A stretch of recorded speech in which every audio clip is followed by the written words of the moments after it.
नमस्कार बच्चों, एक बार फिर से स्वागत है आपका अपने YouTube channel Hindi by Anita ma'am पर।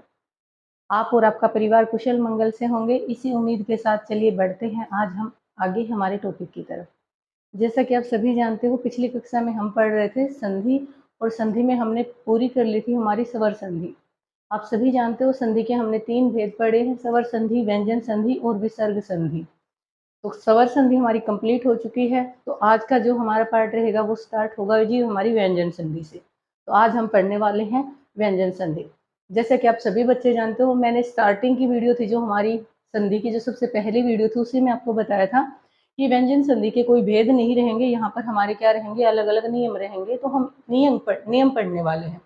लेकिन उससे पहले कुछ ही चीजें जरूरी हैं जिनकी जानकारी आपको होनी चाहिए, क्योंकि जब भी आप व्यंजन संधि पढ़ते हो तो नियम आते हैं। नियम में जगह जगह लिखा रहता है किसी भी वर्ग के पहले वर्ण के सामने कोई तीसरा आ जाए, कोई चौथा आ जाए। अब बच्चों को पता ही नहीं तीसरा कौन सा है, वर्ग कौन सा है, पहला कौन सा है। तो एक बार मैं आपको 2 मिनट के लिए वो चीजें बताती हूँ, तो थोड़ा सा गौर से देखेंगे। जैसे मान लीजिए ये लाइन ही हमने लिख दी,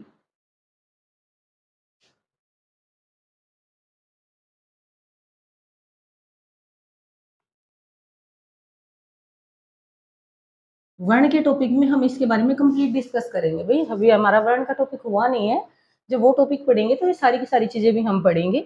तो यहाँ पर जैसे यही यहाँ आ जाएगा, ऐसे ही च छ ज ये चीजें आ जाएंगी। तो ध्यान रहे, मैं यहाँ पे इन 5 लाइनों का ही जिक्र कर रही हूँ। इन 5 लाइनों को हम स्पर्श भी कहते हैं और इन 5 लाइनों को हम वर्गीय भी कहते हैं, वर्गीय वर्ण, स्पर्श व्यंजन या वर्गीय वर्ण। तो मैं इनका जिक्र कर रही हूँ। जब भी हम कहीं पढ़ेंगे ना किसी भी वर्ग के पहले वर्ण के सामने, तो अगर मैं पहले वर्ण का जिक्र कर रही हूँ तो मैं इन 5 वर्णों का जिक्र कर रही हूँ। जब भी मैं बोलूंगी किसी भी वर्ग के पहले वर्ण के सामने, तो आपको समझना मैं क च सॉरी चवर्ग, तवर्ग, तवर्ग और पवर्ग। आपको ध्यान रखना है, मैं क की, च की, ट की, त की और प की बात कर रही हूँ। आपको इस चीज का विशेष ध्यान रखना होगा। जब भी मैं बोल रही हूँ कि पहला वर्ण, तो पहले का मतलब है क, च, ट, त और प। ठीक उसी तरह से अगर मैं दूसरे की बात करूं तो ये अपना पहला हो गया, ये हमारा दूसरा हो गया, ये हमारा तीसरा हो गया, ये हमारा चौथा हो गया और ये 5वां हो गया। ये सारे आपके क्या रहेंगे, दूसरे। ये सारे आपके क्या रहेंगे, तीसरे। ये सारे 5 लाइनों का ध्यान रहे। भाई नीचे य र ल व श आते हैं, आप उनको मत लेना, सिर्फ मैं 5 लाइनों का ही जिक्र कर रही हूँ। क, च, ट, त और प, इन मैं 5 का जिक्र कर रही हूँ। इनमें से ये आपका क्या रहेगा, पहला। मैं ये चीज क्यों बता रही हूँ, क्योंकि जब तक आपको इनकी जानकारी नहीं होगी आपको व्यंजन संधि समझ में नहीं आएगी भी, क्योंकि व्यंजन संधि के नियम ही ये बनते हैं कभी किसी भी वर्ग के पहले वर्ण के सामने। तो आपको पता है कि पहला अगर मैं बोल रही हूँ तो मैं इन 5 वर्णों का जिक्र कर रही हूँ। कोई भी तीसरा आ जाए, कोई भी चौथा आ जाए, कोई भी 5वां आ जाए, तो तीसरे मतलब यहाँ से क्या रहेगा, ग रहेगा, च, छ, ज रहेगा, झ, य, इस तरह से सारे के सारे। तो ये वर्णमाला एक बार आप सभी को जरूर पता होनी चाहिए, फिर आप समझ सकते हो।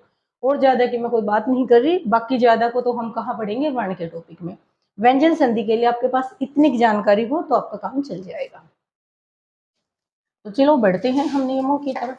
जैसा कि मैंने आपको बताया था, व्यंजन संधि में व्यंजन संधि कौन सी होती है, जब व्यंजन के सामने कोई भी स्वर आ जाए या फिर व्यंजन आ जाए। एक तरफ क्या होना चाहिए, आपका व्यंजन होना चाहिए, उसके सामने चाहे कोई स्वर आ जाए चाहे कोई व्यंजन आ जाए, तो हमारी संधि क्या बन जाएगी, व्यंजन संधि बन जाएगी। तो जैसा कि मैंने आपको बोला था हम नियम पढ़ने वाले हैं, तो हमारा नियम रहेगा भाई पहला ही। पहला नियम क्या कहता है, गौर से समझेंगे। स्वर संधि की परिभाषा हम कुछ और ही तरीके से लिख रहे थे, यहाँ पर थोड़ा सा ज्यादा बोलना पड़ेगा, तो उसको थोड़ा सा कोशिश करें समझने की। मैंने कहा किसी भी वर्ग के पहले वर्ण के सामने, पहला वर्ण के सामने, किसी भी वर्ग के पहले वर्ण के सामने किसी भी वर्ग का तीसरा वर्ण आ जाए या चौथा वर्ण आ जाए। क्या आ जाए, कोई भी तीसरा वर्ण आ जाए या फिर कोई भी चौथा। ये तीसरा चौथा भी अभी मैंने आपको बोर्ड पे समझाए थे। तीसरा आ जाए, चौथा आ जाए, या फिर कोई भी स्वर आ जाए, या फिर कोई भी स्वर आ जाए, या फिर य र ल व आ जाए।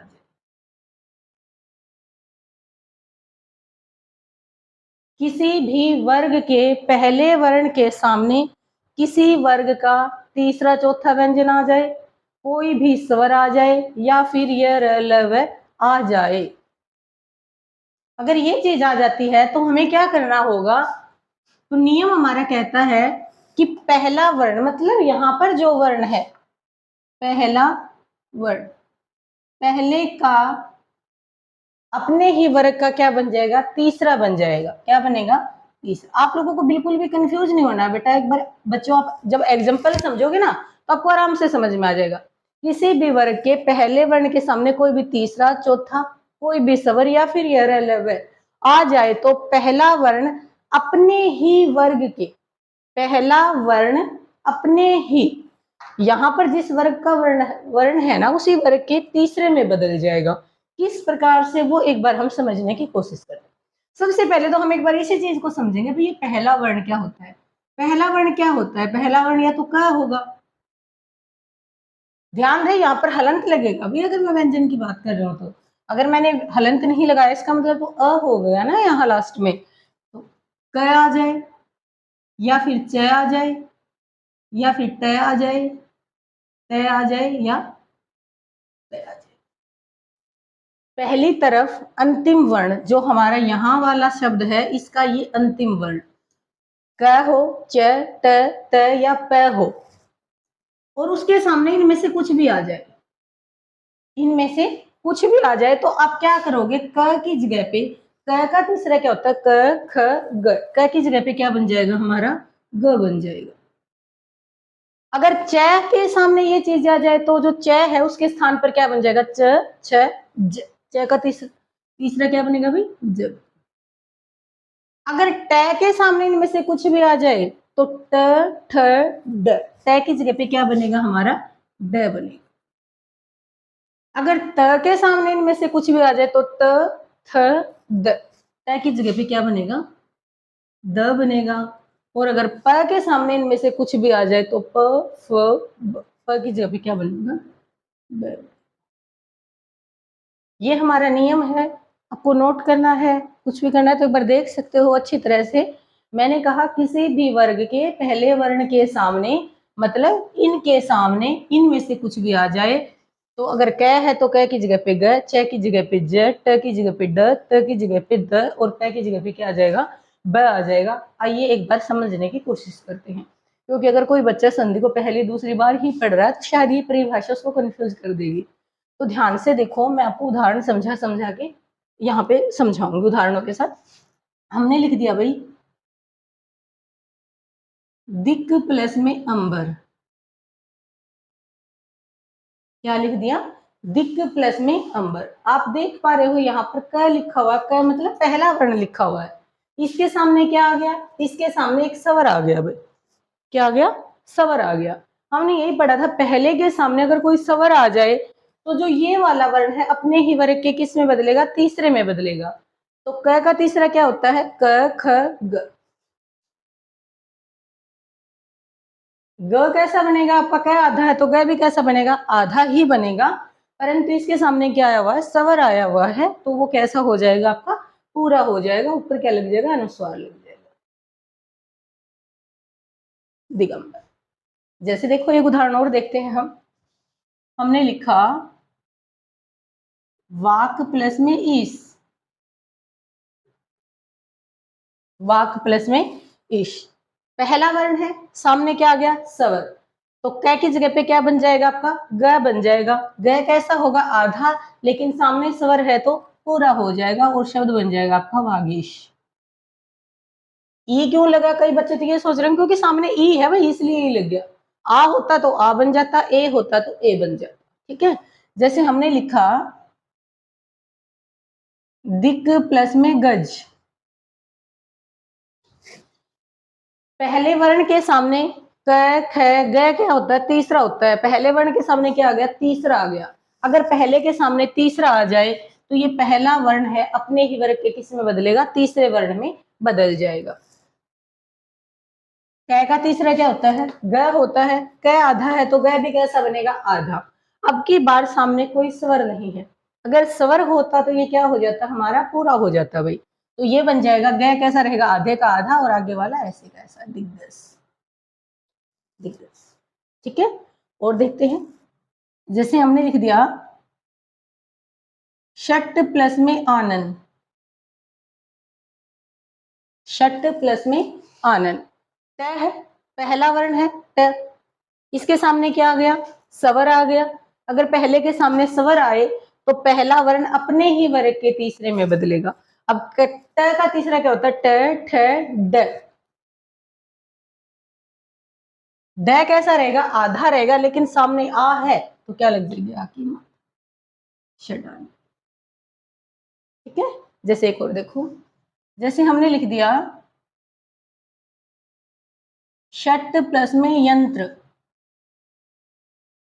षट प्लस में यंत्र। अब वही पहले वर्ण के सामने क्या आ गया, ये आ गया। अगर पहले वर्ण के सामने ये आ जाए तो पहला वर्ण अपने ही वर्ग के तीसरे में बदलेगा। तो ट का तीसरा क्या होता है भाई, ड होता है। अब सामने कोई स्वर नहीं, इसका मतलब ड कैसा रहेगा, आधा ही रहेगा।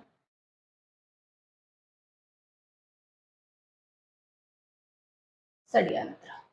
ठीक है, जैसे देखो हमने लिख दिया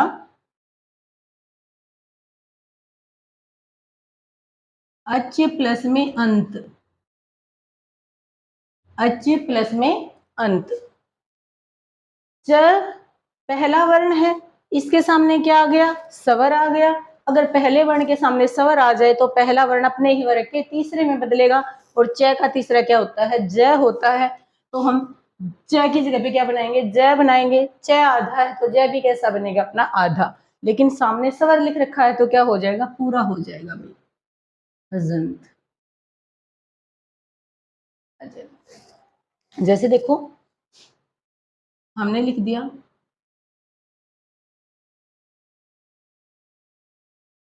सत्य प्लस में गति,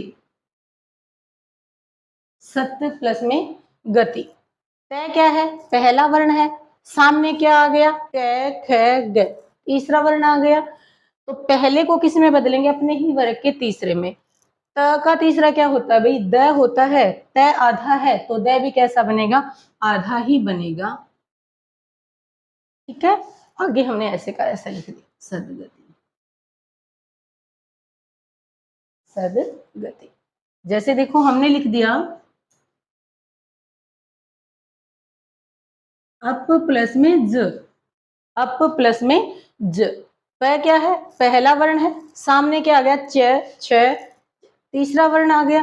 अगर पहले के सामने तीसरा आ जाए तो पहला अपने ही वर्ग के तीसरे में बदलेगा। और तय का तीसरा क्या होता है, ब होता है।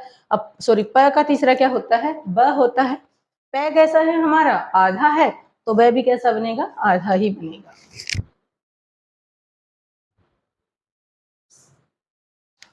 एक बार गौर से देख सकते हो आप, कोई उदाहरण आपकी समझ में नहीं आ रहा है वो आप कमेंट सेक्शन में जाके पूछ सकते हैं। आपको स्क्रीनशॉट लेना है तो स्क्रीनशॉट ले सकते हैं यहाँ तक। तो ये था हमारा व्यंजन संधि का पहला नियम।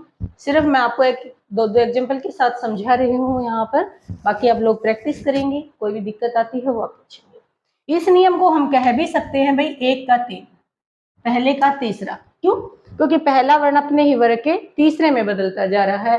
अगर तीसरे में बदलता है पहला तो हमने उसको क्या बोल दिया, एक का तीन। ये था हमारा व्यंजन संधि का पहला नियम। अब आप देखेंगे मैंने बोला किसी भी वर्ग के तीसरे, मतलब पहले के सामने तीसरा या चौथा आ जाए। वैसे हमें पता है 5 वर्ण होते हैं एक वर्ग में, तीसरा और चौथे का जिक्र किया, मैंने पांचवें का जिक्र नहीं किया। इसका मतलब पांचवें के लिए नियम कुछ अलग बनता होगा, इसीलिए हमने पांचवें का जिक्र नहीं किया है। तो चलिए अब हम एक बार पांचवें के बारे में और पढ़ते हैं। तो जैसा कि हमने यहाँ लिखा, किसी भी वर्ग के पहले वर्ण के सामने कोई भी तीसरा चौथा आ जाए। अब की बार हम क्या लिखेंगे, किसी भी वर्ग के पहले वर्ण के सामने कोई पांचवा वर्ण आ जाए, कोई पांचवा वर्ण आ जाए।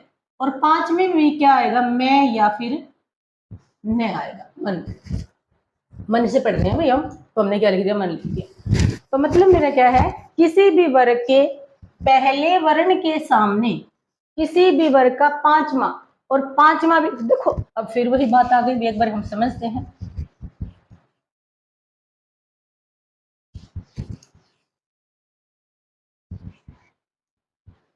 पांचवा वर्ण कौन कौन सा होता है? देखो क की लाइन में आएगा पांचवा आपका ये, ठीक है। चलो ऐसे ही लिख देते हैं, डायरेक्ट आपको समझ आ जाए। च की लाइन में पांचवा आएगा ये, ट की लाइन में पांचवा होता है अण, त की लाइन में पांचवा होता है न, और प की लाइन में पांचवा वर्ण होता है म। तो मेरा कहने का मतलब क्या है कि किसी भी वर्ग के पहले वर्ण के सामने कोई भी पांचवा आ जाए।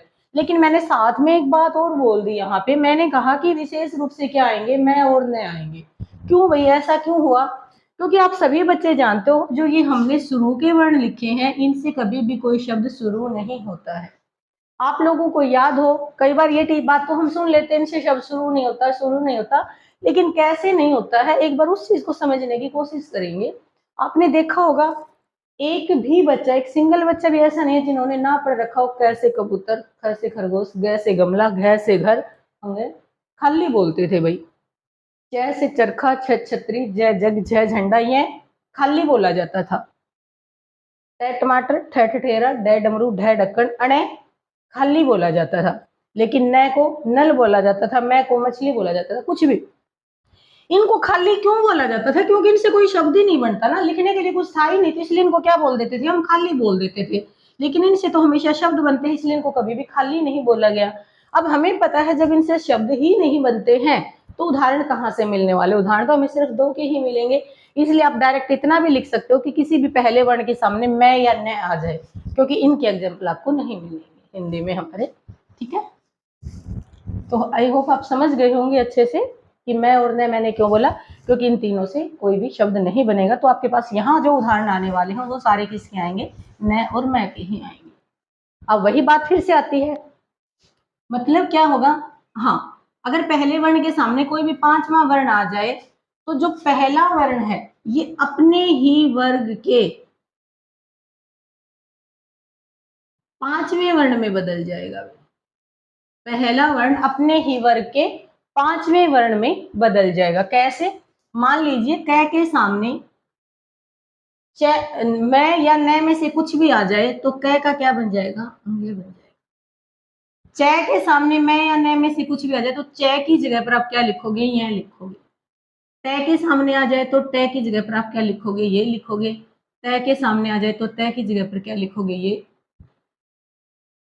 ये लिखोगे। और अगर प के सामने आ जाए तो प की जगह पर क्या लिखोगे? ये लिखोगे। कैसे? एक बार उसको भी देख लेते हैं हम। जैसे मैंने लिख दिया जगत प्लस में नाथ, जगत प्लस में नाथ। तय क्या है? पहला वर्ण है, इसके सामने क्या आ गया? न आ गया। तो तय की जगह पे क्या बनाएंगे हम? न ही बनाएंगे। तय कैसा है? आधा है, तो न भी कैसा बनेगा? आधा।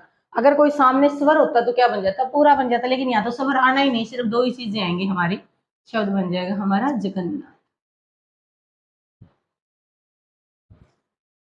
जैसे हमने लिखा उत प्लस में नति, वही चीज आगे भी तय के सामने न आ गया तो तय की जगह पर क्या बन जाएगा? न बन जाएगा।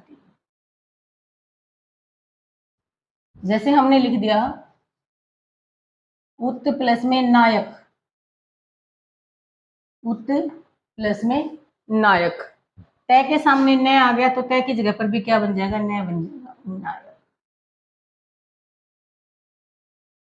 ठीक है। जैसे देखो हमने लिख दिया वाक प्लस में मैं, वाक प्लस में मैं। कै क्या है? हमारा पहला वर्ण है, इसके सामने क्या आ गया? मैं आ गया। तो कै की जगह पर हम क्या बनाएंगे भाई? कै की जगह पर हम बनाएंगे अंग। ठीक है, आधा ही बनेगा, क्या आधा है तो शब्द बन जाएगा हमारा, शब्द क्या बन गया हमारा? वांग्मय बन गया। जैसे हमने लिख दिया षट प्लस में मुख,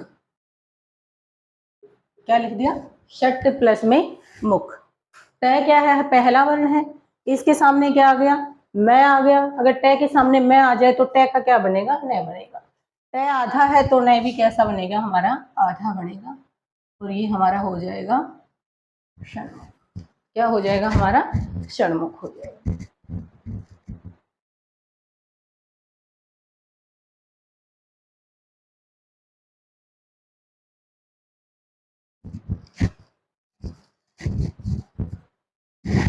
आपको समझ में आ गया होगा शायद। इस नियम को हम बोल सकते हैं 1 का 5।